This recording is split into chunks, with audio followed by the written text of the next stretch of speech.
गुरु ब्रह्म महिमा अलेख शरण। नमस्कार दर्शक वृंद, आपण मानंकु आजिर राशिफल कार्यक्रम मु एस कुमार स्वागत जनाऊँगी। प्रतिदिन निजर राशिफल जानिबा पाई गुरुकृपा यूट्यूब चैनल को सब्सक्राइब करंतु और पाखरे थिबा बेल आइकन को प्रेस करी ऑल नोटिफिकेशन ऑन करी दियंतु, जहा फଳରେ आमे जेतेबेले वीडियो अपलोड करिवो प्रथमे आपण वीडियो देखि पारिबे। आमर यही वीडियो रे आपण संपूर्ण पंचांग सहित मेष ठारू मीन पर्यंत 12 गोटी राशिर राशिफल विषय रे जानि पारिबे। वीडियो को दया करी शेष पर्यंत देखंतु। वीडियोटी भल लागिथिले वीडियो को लाइक करंतु एवं आपणक प्रियजन पाखु शेयर करी जणांतु। एबे आसंतु जानिबा आज दिनर संपूर्ण पंचांग विषय। आज 2024 मसीहा जुलाई मास 21 तारिख रविवार, दिल्ली शराब्द सन 1431 साल, स्वाधीन भारताब्द 77 वर्ष, महिमाद 197 वर्ष। उत्कल गजपति श्री श्री गजपति दिव्यसिंह देव महाराजांकर 67 अंक। सौरस्व श्रावण मास 6 दिन, चांद्रमते व्यास पूर्णिमा अपराह्न 3 घंटा 45 मिनिट पर्यंत।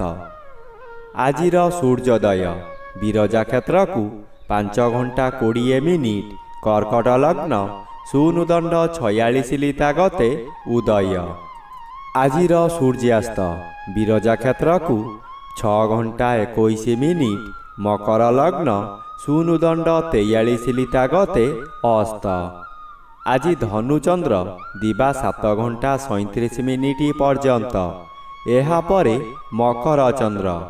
उत्तराषाढ़ नक्षत्र रात्रि 1 घंटा 26 मिनिट पर्यंत।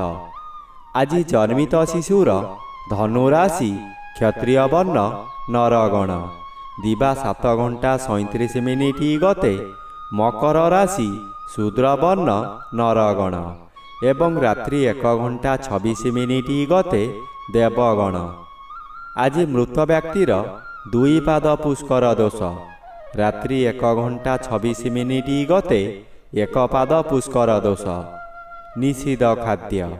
आज पूर्णिमा और रविवार जोग्यु आमिष, बिरी, मसूर, अदा, निम्ब, दग्धद्रव्य भोजन निषेध अटे एवं अपराह्न 3 घंटा 45 मिनिट गते पानी कखारु भोजन निषेध अटे। आजिर अमृत जोग दिवा 6 घंटा 9 मिनिट गते 9 घंटा 29 मिनिट मध्य एवं रात्रि 7 घंटा 51 मिनिट गते 8 घंटा 53 मिनिट मध्य। आजिर महेन्द्र जोग प्रातरु दिवा 6 घंटा 10 मिनिट मध्य, दिवा 12 घंटा 52 मिनिट गते 1 घंटा 51 मिनिट मध्य, रात्रि 7 घंटा 4 मिनिट गते 7 घंटा 52 मिनिट मध्य एवं रात्रि 12 घंटा 24 मिनिट गते शेष रात्रि 3 घंटा 14 मिनिट मध्य। आजिर काल बेला एवं 12 बेला दिवा 8 घंटा 57 मिनिट गते 1 घंटा 16 मिनिट मध्य। आजिर काल रात्रि रात्रि 1 घंटा 23 मिनिट गते शेष रात्रि 5 घंटा 20 मिनिट मध्य। आजिर राहु काल अपराह्न 4 घंटा 30 मिनिट ठारू 6 घंटा मध्य। आज दिवा 7 घंटा 37 मिनिट मध्य तुला राशि और कुंभ राशिर घात चंद्र, एहा परे सिंह राशिर घात चंद्र। घात नक्षत्र नाही, घात तिथि नाही, मेष राशिर घात बार। प्रिय बंधुगण, एबे आसंतु जानिबा मेष ठारू मीन पर्यंत 12 गोटी राशिर राशिफल विषय रे। राशिचक्रर प्रथम राशि मेष राशि। आज मेष राशि जन्मित व्यक्ति मानक सकाशे दशम चंद्र अन्य ग्रह द्वारा बाधा पाउथिबारु शुभ फल मिलिब नाही। चतुर्थ रवि अशुभ और घात बार अशुभ फल मिलिब। प्रत्येक कार्य व्यर्थता आसीब। परिवार मध्यरे ଆପଣଙ୍କୁ କେହି ସହଯୋଗ କରିବେ ନାହିଁ। ମା ଓ ସ୍ତ୍ରୀଙ୍କ ସହ ମତାନ୍ତର ହୋଇ କଳହ ହେବ। ପରିବାର ମଧ୍ୟରେ ଅଶାନ୍ତି ବଢ଼ିବ। ସ୍ୱାସ୍ଥ୍ୟ ସମସ୍ୟାରେ ଆପଣ ବିଚଳିତ ହୋଇଯିବେ। ମାମୁଁ ମାଇଁ ଆପଣଙ୍କ ସକାଶେ ଚିନ୍ତିତ ହେବେ। ବହୁ କଷ୍ଟରେ ଦିନ କାଟିବେ। ରାଶିଚକ୍ରର ଦ୍ୱିତୀୟ ରାଶି ବୃଷ ରାଶି। ଆଜି ବୃଷ ରାଶି ଜନ୍ମିତ ବ୍ୟକ୍ତିମାନଙ୍କ ସକାଶେ ତୃତୀୟ ରବି ଓ ନବମ ଚନ୍ଦ୍ର ଉଭୟ ଅନ୍ୟ ଗ୍ରହ ଦ୍ୱାରା ବାଧା ପାଉଥିବାରୁ ଶୁଭ ଫଳ ମିଳିବ ନାହିଁ। ପ୍ରାତ ସମୟରେ ଅଷ୍ଟମ ଚନ୍ଦ୍ର ଅତି ଅଶୁଭ ଫଳ ମିଳିବ। ଆପଣଙ୍କ ପରିବାର ମଧ୍ୟରେ ଅଶାନ୍ତି ବୃଦ୍ଧି ହେବ। ଯେଉଁ କାର୍ଯ୍ୟ କରିବାକୁ ଚାହୁଁଥିଲେ ତାହା ବିଳମ୍ବ ହେବ। ଅର୍ଥ ଆସିବ ବୋଲି ଚାତକ ପକ୍ଷୀ ପରି ଅନାଇଥିବେ। ବହୁ ବିଳମ୍ବରେ ଅର୍ଥ ଆସିବ। ଆପଣ ଆପଣଙ୍କ ସ୍ୱାଧୀନତା ହରାଇ ବସିବେ। ଚାକିରି କ୍ଷେତ୍ରରେ ଅପମାନିତ ହେବେ। ଏବେ ଆସନ୍ତୁ ଜାଣିବା ରାଶିଚକ୍ରର ତୃତୀୟ ରାଶି ମିଥୁନ ରାଶି ବିଷୟରେ। ଆଜି ମିଥୁନ ରାଶି ଜନ୍ମିତ ବ୍ୟକ୍ତିମାନଙ୍କ ସକାଶେ ପ୍ରାତ ସମୟରେ ସପ୍ତମ ଚନ୍ଦ୍ର ବାଧାପ୍ରାପ୍ତ ଅଛନ୍ତି। ଶୁଭ ଫଳ ମିଳିବ ନାହିଁ। ଏହାପରେ ଚନ୍ଦ୍ର ଅଷ୍ଟମ ସ୍ଥାନକୁ ଗମନ କରୁଥିବାରୁ ଅତି ଅଶୁଭ ଫଳ ମିଳିବ।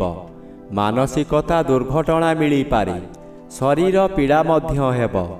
ଯାନବାହନ ଦୁର୍ଘଟଣା ହୋଇପାରେ। ନିଜ ଲୋକମାନେ ଆପଣଙ୍କୁ ବିପଦରେ ପକାଇ ଆନନ୍ଦିତ ହେବେ। ବ୍ୟବସାୟ କେନ୍ଦ୍ରରେ ଚୋରି ଡକାୟତି ହୋଇପାରେ। କର୍ମଚାରୀମାନେ ଅମାନିଆ ହୋଇଯିବେ। ଏବେ ଆସନ୍ତୁ ଜାଣିବା ରାଶିଚକ୍ରର ଚତୁର୍ଥ ରାଶି କର୍କଟ ରାଶି ବିଷୟରେ। ଆଜି କର୍କଟ ରାଶି ଜନ୍ମିତ ବ୍ୟକ୍ତିମାନଙ୍କ ସକାଶେ ଜନ୍ମର ବି ବାଧାପ୍ରାପ୍ତ ଅଛନ୍ତି। ଅଶୁଭ ପରିବର୍ତ୍ତେ ଶୁଭ ଫଳ ମିଳିବ। ପ୍ରାତ ସମୟରେ ଷଷ୍ଠ ଚନ୍ଦ୍ର ଓ ପରେ ସପ୍ତମ ଚନ୍ଦ୍ର ଶୁଭ ଫଳ ମିଳିବ। ପୂଜା ପାଠରେ ମନ ବଳିବ। ମନରେ ଧର୍ମ ବିଶ୍ୱାସ ବୃଦ୍ଧି ହେବ। ମଙ୍ଗଳମୟ କାର୍ଯ୍ୟ କରି ଲୋକଚକ୍ଷୁରେ ସମ୍ମାନୀୟ ହେବେ। ଏହି କାର୍ଯ୍ୟ କରିବା ସକାଶେ ଅଧିକ ଚିନ୍ତାଗ୍ରସ୍ତ ହେବେ। ସମୟେ ସମୟେ କ'ଣ କରିବେ ସ୍ଥିର କରିପାରିବେ ନାହିଁ। ତଥାପି ଆତ୍ମା ଠିକ୍ ଥିବାରୁ ଅଶୁଭ ହେବ ନାହିଁ। ଏବେ ଆସନ୍ତୁ ଜାଣିବା ରାଶିଚକ୍ରର ପଞ୍ଚମ ରାଶି ସିଂହ ରାଶି ବିଷୟରେ। ଆଜି ଘାତଚନ୍ଦ୍ର ଭୋଗ ହେଉଛି। ଘାତଚନ୍ଦ୍ର ସର୍ବଦା ଅଶୁଭ ଫଳ ମିଳିବ। ଦ୍ୱାଦଶ ରବି ଅଶୁଭ। ଆପଣଙ୍କୁ ବିଭିନ୍ନ ଦିଗରୁ ଅର୍ଥହାନି ହେବାର ବାଟ ଦେଖାଦେବ। ଆପଣ କାହାରି ଭଲ ଉପଦେଶକୁ ଗ୍ରହଣ କରିବେ ନାହିଁ। ନିଜ ଇଚ୍ଛାରେ କାର୍ଯ୍ୟ କରି ବିପଦରେ ପଡ଼ିବେ। କାହାରି କଥାକୁ ଶୁଣିବାକୁ ପ୍ରସ୍ତୁତ ନଥିବେ। ଶେଷରେ ହତାଶ ହେବେ। ବହୁ ଧାର କରଜ କରିବେ। କରଜଦାତାଙ୍କ ଚାପରେ ବାଧ୍ୟ ହୋଇ ଆତ୍ମଗୋପନ କରିବେ। ଶରୀର ଜ୍ୱର ରୋଗରେ ଆକ୍ରାନ୍ତ ହୋଇପାରେ। ଏବେ ଆସନ୍ତୁ ଜାଣିବା ରାଶିଚକ୍ରର ଷଷ୍ଠ ରାଶି କନ୍ୟା ରାଶି ବିଷୟରେ। ଆଜି କନ୍ୟା ରାଶି ଜନ୍ମିତ ବ୍ୟକ୍ତିମାନଙ୍କ ସକାଶେ ପଞ୍ଚମ ସ୍ଥାନରେ ଚନ୍ଦ୍ର ଓ ଏକାଦଶ ସ୍ଥାନରେ ରବି ଗୋଚର କରୁଛନ୍ତି। ଉଭୟ ରବି ଓ ଚନ୍ଦ୍ର ଅନ୍ୟ ଗ୍ରହ ଦ୍ୱାରା ବାଧା ପାଉଥିବାରୁ ଆଜି ମଧ୍ୟମ ଫଳ ମିଳିବ। ଜୁଆ ଲଟେରୀରୁ ଧନ ପ୍ରାପ୍ତି ହୋଇ ବଡ଼ ହେବାର ଆଶା ଧୂଳିସାତ୍ ହୋଇଯିବ। ଆପଣ ହତାଶରେ ବୁଡ଼ିଯିବେ। ଏହିଠାରେ ଅଧିକ ଆଶାର ଫଳ ମନୁଷ୍ୟ ଭୋଗ କରେ। ଏଣୁ କୌଣସି ଧନ ଉପରେ ଆଶା ନ ରଖି ନିଜର କର୍ମ ଉପରେ ବିଶ୍ୱାସ ରଖନ୍ତୁ। ରାତାରାତି ବଡ଼ ହେବାର ଆଶା ତୁଟାଇ ଦିଅନ୍ତୁ। ଏବେ ଆସନ୍ତୁ ଜାଣିବା ରାଶିଚକ୍ରର ସପ୍ତମ ରାଶି ତୁଳା ରାଶି ବିଷୟରେ। ଆଜି ତୁଳା ରାଶି ଜନ୍ମିତ ବ୍ୟକ୍ତିମାନଙ୍କ ସକାଶେ ପ୍ରାତ ସମୟରେ ଘାତଚନ୍ଦ୍ର ଅଶୁଭ। ଏହାପରେ ଚତୁର୍ଥ ଚନ୍ଦ୍ର ଅଶୁଭ। ଦଶମ ରବି ମଧ୍ୟ ବାଧା ପାଉଥିବାରୁ ଅଶୁଭ ଫଳ ମିଳିବ। ଆପଣଙ୍କର ଦୁର୍ଭାଗ୍ୟ ମାଡ଼ି ଆସିବ। ହଠାତ୍ ଚାକିରିରୁ ତଳକୁ ଖସି ଯାଇପାରନ୍ତି। ପ୍ରମୋସନ୍ ବନ୍ଦ ହୋଇଯିବ। ଆୟ ଯାହା ହେବାର ଥିଲା ତାହା କମିଯିବ। ଅନେକ କାମ ଧରି ମଧ୍ୟ କରିପାରିବେ ନାହିଁ। ଆପଣ ଅପମାନିତ ହେବେ। ବହୁ କ୍ଷତି ସହିବେ। ଯେଉଁ କାର୍ଯ୍ୟ କରିବାକୁ ଚାହିଁବେ ତହିଁରେ ଭୟଜାତ ହେବ। ଏବେ ଆସନ୍ତୁ ଜାଣିବା ରାଶିଚକ୍ରର ଅଷ୍ଟମ ରାଶି ବିଛା ରାଶି ବିଷୟରେ। ଆଜି ବିଛା ରାଶି ଜନ୍ମିତ ବ୍ୟକ୍ତିମାନଙ୍କ ସକାଶେ ତୃତୀୟ ଚନ୍ଦ୍ର ଅନ୍ୟ ଗ୍ରହ ଦ୍ୱାରା ବାଧା ପାଉଥିବାରୁ ଶୁଭ ଫଳ ମିଳିବ ନାହିଁ। ନବମ ସ୍ଥାନରେ ରବି ଗୋଚର କରୁଛନ୍ତି, ଅଶୁଭ ଫଳ ମିଳିବ। ପୂର୍ବରୁ ଥିବା ଶତ୍ରୁମାନେ ଅଧିକ ବଳବାନ ହୋଇଯିବେ, ଆପଣଙ୍କୁ ବହୁ ହଇରାଣ କରିବେ। ହେବା କାମ ଆପଣଙ୍କର ହୋଇ ନ ପାରିବାରୁ ମନରେ ବିତୃଷ୍ଣା ଭାବ ଆସିବ, ମନରେ କ୍ରୋଧ ଭାବ ଜାଗ୍ରତ ହେବ, ଯାହାଦ୍ୱାରା ଆପଣ ଧର୍ମ ଅଧର୍ମ କିଛି ଜାଣିପାରିବେ ନାହିଁ। ଶରୀର ଅସୁସ୍ଥ ହୋଇପଡ଼ିବ। ଏବେ ଆସନ୍ତୁ ଜାଣିବା ରାଶିଚକ୍ରର ନବମ ରାଶି ଧନୁ ରାଶି ବିଷୟରେ। ଆଜି ଧନୁ ରାଶି ଜନ୍ମିତ ବ୍ୟକ୍ତିମାନଙ୍କ ସକାଶେ ଅଷ୍ଟମର ବି ବାଧାପ୍ରାପ୍ତ ଅଛନ୍ତି, ଅଶୁଭ ଫଳ କମ୍ ମିଳିବ। ରାସ୍ତା ଦୁର୍ଘଟଣାରୁ ଆପଣ ଅଳ୍ପକେ ବର୍ତ୍ତିଯିବେ, କିନ୍ତୁ କିଛି ଆଘାତ ନିଶ୍ଚୟ ଲାଗିବ। ପେଟ ଗୋଳମାଳ ହୋଇ କଷ୍ଟ ପାଇଲେ ମଧ୍ୟ ଅନ୍ୟ ସକାଶେ ଚିନ୍ତା କରିବେ। ବାପା ମାଙ୍କ ସେବା ଯତ୍ନ କଲେ ବିପଦରୁ ମୁକ୍ତି ମିଳିବ। ଆଜି ପ୍ରତ୍ୟେକ କାର୍ଯ୍ୟ କରିବା ପୂର୍ବରୁ ଭଲ ଭାବରେ ଚିନ୍ତା କରି କାର୍ଯ୍ୟ କରନ୍ତୁ, ନଚେତ୍ ଅଯଥା ବିବାଦରେ ଫସି ଯାଇପାରନ୍ତି। ଏବେ ଆସନ୍ତୁ ଜାଣିବା ରାଶିଚକ୍ରର ଦଶମ ରାଶି ମକର ରାଶି ବିଷୟରେ।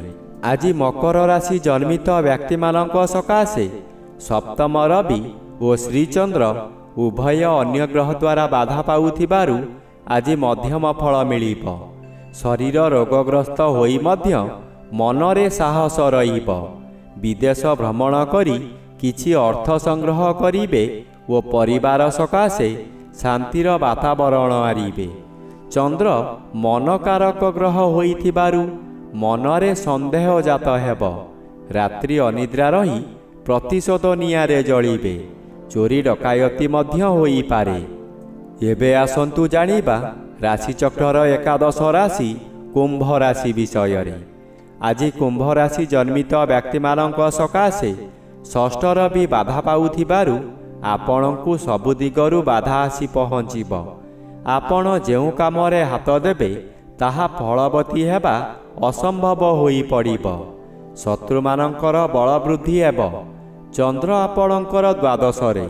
ମନରେ ଗ୍ଲାନି ବଢ଼ିଯିବ, ଆୟ କମିଯିବ, ଋଣ କାରବାରରେ ହାନି ଘଟିବ। ଅଯଥାରେ ବହୁ ସ୍ଥାନକୁ ଗମନ କରିବେ। ବହୁ ଅର୍ଥହାନି ହେବ। ପରିବାରରେ କଳହ ହେବ। ଶରୀର ଅସୁସ୍ଥ ରହିବ। ଏବେ ଆସନ୍ତୁ ଜାଣିବା ରାଶିଚକ୍ରର ଦ୍ୱାଦଶ ବା ଶେଷ ରାଶି ମୀନ ରାଶି ବିଷୟରେ। ଆଜି ମୀନ ରାଶି ଜନ୍ମିତ ବ୍ୟକ୍ତିମାନଙ୍କ ସକାଶେ ପଞ୍ଚମର ବି ବାଧାପ୍ରାପ୍ତ ଅଛନ୍ତି, ଅଶୁଭ ଫଳ ପ୍ରଦାନ କରିବେ ନାହିଁ। ଏକାଦଶ ଚନ୍ଦ୍ର ଶୁଭ ଫଳ ମିଳିବ। ବହୁ କାର୍ଯ୍ୟରେ ହାତ ଦେଇ ଆପଣ ସଫଳ ହୋଇପାରନ୍ତି। ନୂତନ କାର୍ଯ୍ୟମାନ ଆସିବାର ବାଟ ଖୋଲିଯିବ। ଆପଣଙ୍କ ନାମରେ ଚାଲିଥିବା କେସ୍ର ତାରିଖ ଘୁଞ୍ଚିଯିବ। ଆପଣ ଅପମାନରୁ ତ୍ରାହି ପାଇଯିବେ। ମନ ମଧ୍ୟରେ ଆଶ୍ୱସ୍ତି ମିଳିବ। କୌଣସି ବନ୍ଧୁ କିମ୍ବା ସାଙ୍ଗ ଆପଣଙ୍କ ଗୁଣକୁ ପ୍ରଶଂସା କରି ଅନ୍ୟମାନଙ୍କ ନିକଟରେ ପରିଚୟ କରାଇବେ।